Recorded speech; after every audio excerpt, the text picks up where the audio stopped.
ನಿಮಗೆ ಗೊತ್ತಾ, ನಾವು ಡೈಲಿ ಮಾಡ್ತಿರೋ ಚಿಕ್ಕ ಪುಟ್ಟ ಮಿಸ್ಟೇಕ್ಸ್ ನಮ್ಮ ಫ್ಯೂಚರ್ನ ಸೈಲೆಂಟಾಗಿ ಡೆಸ್ಟ್ರಾಯ್ ಮಾಡ್ತಾ ಇದೆ. ನಾವು ಅದನ್ನ ಗಮನಿಸ್ತಾ ಇಲ್ಲ, ಆದರೆ ಅದು ನಮ್ಮ ಫ್ಯೂಚರ್ನ ಎಫೆಕ್ಟ್ ಮಾಡ್ತಾ ಇದೆ. 50 ರೂಪಾಯಿ ಟೀ, 100 ರೂಪಾಯಿ ಸ್ನ್ಯಾಕ್ಸ್, ಇದೇನು ದೊಡ್ಡದಲ್ಲ ಅಂತ ನಾವು ಯೋಚನೆ ಮಾಡ್ತೀವಿ. ಆನ್ಲೈನಲ್ಲಿ ಒಂದು ಸ್ಮಾಲ್ ಆರ್ಡರ್, ಸೇಲ್ ಇದೆ ಅಂತ ಅನ್ನೆಸೆಸರಿ ಪರ್ಚೇಸ್, ಇವೆಲ್ಲ ಚಿಕ್ಕದು ಅನಿಸುತ್ತೆ. ಬಟ್ ಡೈಲಿ ರಿಪೀಟ್ ಆದರೆ ಅದು ಹ್ಯಾಬಿಟ್ ಆಗುತ್ತೆ.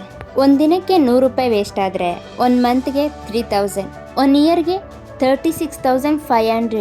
5 ಇಯರ್ಸಲ್ಲಿ ಲಕ್ಷಗಳ ಲಾಸ್. ಬಟ್ ನಾವೇನು ಹೇಳ್ತೀವಿ ಗೊತ್ತಾ, ನನ್ನ ಹತ್ರ ದುಡ್ಡಿಲ್ಲ, ಜೀವನ ತುಂಬ ಕಷ್ಟ ಇದೆ. ಬಟ್ ನಿಜವಾಗ್ಲೂ ಪ್ರಾಬ್ಲಮ್ ಇನ್ಕಮ್ ಅಲ್ಲ, ಪ್ರಾಬ್ಲಮ್ ನಮ್ಮ ಕಂಟ್ರೋಲಲ್ಲಿ ಇಲ್ಲದೆ ಇರೋ habits.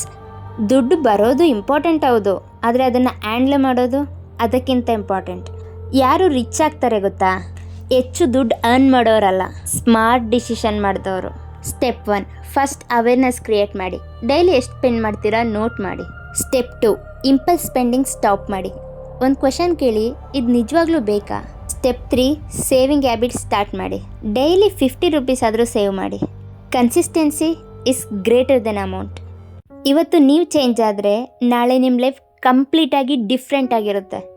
No stress, no fear, only confidence.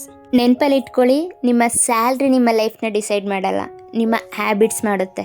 ಈ ವಿಡಿಯೋ ಹೆಲ್ಪ್ಫುಲ್ ಆಗಿದ್ದರೆ ಲೈಕ್ ಮಾಡಿ, ಶೇರ್ ಮಾಡಿ. ಹವಿ ಕನಸು ಜೊತೆ ಡೈಲಿ ಗ್ರೋ ಆಗಬೇಕು ಅಂದರೆ ಸಬ್ಸ್ಕ್ರೈಬ್ ಮಾಡಿ.